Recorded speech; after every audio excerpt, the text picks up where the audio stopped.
at the going down of the sun, and in the morning, we will remember them.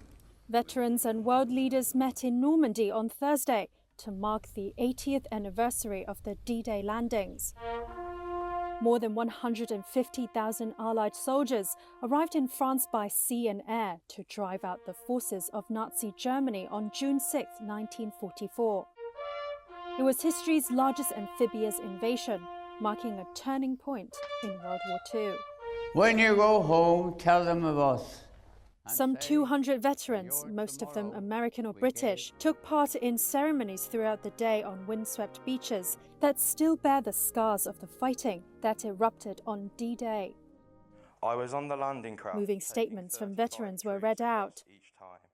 The number of veterans still alive is dwindling fast, many of them age 100 or over. This is one of the last major ceremonies in Normandy that will honor them in their presence. This year's commemoration also carries special resonance, with war raging in Ukraine. You're the savior of the people. Ukrainian President Volodymyr Zelensky joined French President Emmanuel Macron, US President Joe Biden, and many others in the day of tributes. Do you expect one day Ukraine landing? I hope so. Russia was not invited to this year's ceremonies.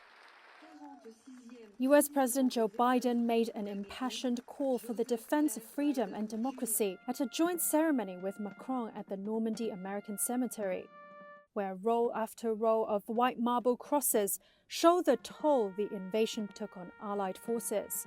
The United States and NATO and a coalition of more than 50 countries standing strong with Ukraine.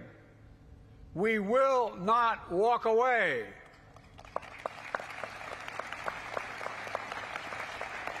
Because if we do, Ukraine will be subjugated, and it will not end there.